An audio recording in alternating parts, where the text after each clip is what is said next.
Ladies and gentlemen, Michael Magrutsche. Hi, Hi Michael. guys. Hi. Hi. How Hi, are you? Reyshan. I'm good. I'm good. I couldn't wait for this talk. I couldn't tell you. I really want to philosophize about hospitality, what it is to be in the service industry, because I think we're forgetting that. We're just looking at the cash and the product.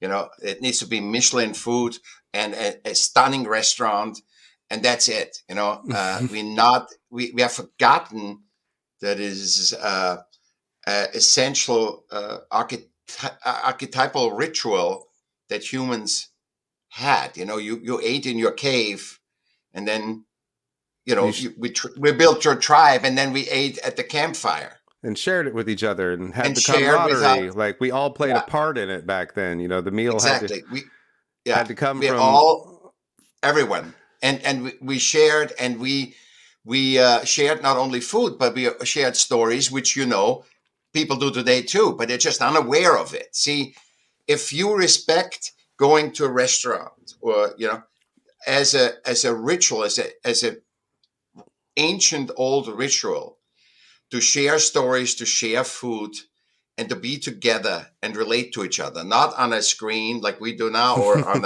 a thing, but tactical and with all senses involved. I Right. don't think there's another experience that gives you that. My father Left. used to say that even in a cheers, right? So the reason for cheersing is to involve all five senses, right? So you you have the sight of the Yeah. cheers, you hear the glasses clink together, you're touching the glasses, you feel the vibration of the glass, also the eye contact, right? So Yeah. you're connecting with another Hmm. person, and just the whole experience together is actually in that moment of cheersing with camaraderie together Yeah. is in and of itself hitting all of our sentences at the same time and bringing us all together. And triggering and reminding us. I think it's to remind us of being one, to be inclusive. That we're all humans, right? And we bring our dogs or other living beings with us, and it's just experience. And I see something like also. I see it in my last restaurant. Had two levels. One was the, the restaurant, the room, the dining room, and the other one was the terrace upstairs. So you walked upstairs a hill and had a beautiful out there outdoor Patio uh, area, patio area. Yeah, but it was actually a parking lot. veranda, Yeah, it was veranda. a no, it was a parking lot that through COVID we just threw a thing, and I swear to God, 50 degrees and people wanted to go upstairs. It was 50 degrees and people wanted to go upstairs. And downstairs looked like you were in the Provence in French. It was funny. It was an Italian restaurant and it worked. And it was downstairs. It was like beautiful. It's like an architectural digest on steroids. But people did chose to be upstairs. Because we like to be Only outside. that's what I'm saying. So it confirmed everything I always said. It's there's something holy in the process. I also, in my last book, I separated art in art creation and the art product, and I see the same because we're talking art. I mean, we're talking creating experience, and relating, which is also art. So it's all. And when I go through Instagram and see all the super restaurants and all this stuff, and then watch shows and talk to people and go here in the new openings in Southern California, the new open, and I think they're completely missing. You, for example, you walk in and you are floored by the minimal design of a restaurant. It Now, gets your yeah, attention. Yeah, and I'm a minimalist in my art too. So I'm sitting down, but it is not what I want. It's like I it's too get to sterile. be.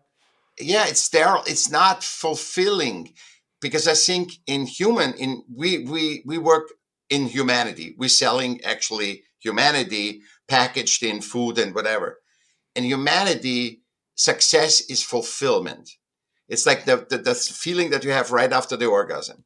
It's that it's not 2 hours afterwards, but right after. The It's not the orgasm. gratification, the The gratification. gratification, the fulfillment. If you fulfill the world is fine, you are fine, everything is fine, We are fed, and we are that's happy, we will live another day. exactly, and everybody chases that because and in systems it chases it. Say, hey, the big lie, it should be sunny every day, and if it's not sunny, we sell you a Ferrari, a pill, or a face job, and then if we buy the Ferrari, the pill, and the face job, we are not happy, after a while. It jolts us a little bit. And on those macro jolts of fulfillment, the whole system of, did you get the new iPhone? Did you get this? Did you get this? Have you been at that place? And it's all those little micro jolts where you could get appreciation from others, ego jolts, whatever.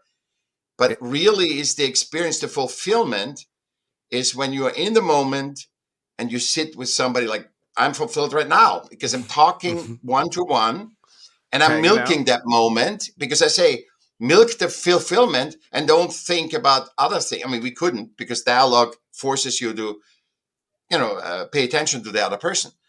If it was a group, it was a different thing. But you and I have to communicate. That's why I call it the second superpower after creativity.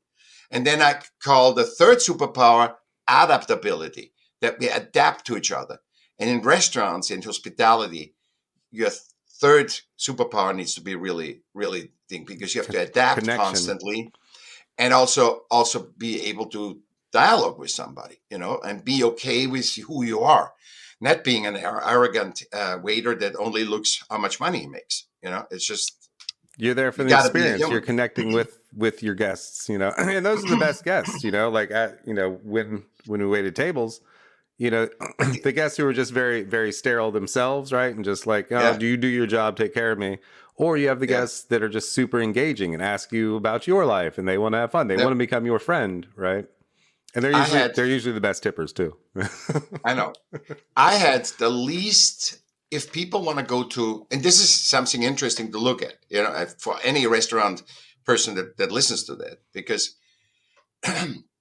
most people, the arrogant people, are far in between, but you remember those.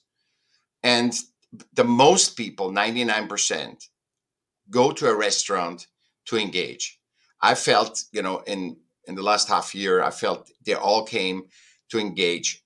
Probably after COVID, two more, but because they wanted to just have the human experience. Hmm. And I say that always with kids because everybody's so pissed that all the kids are on the iPhone. I said, as long as kids know that they are DNA driven to be inclusive, like what the ritual of food and sitting down at a campfire does, then they would be consciously looking and say, I driven and I use this as a platform to connect, like we're using Zooms right now.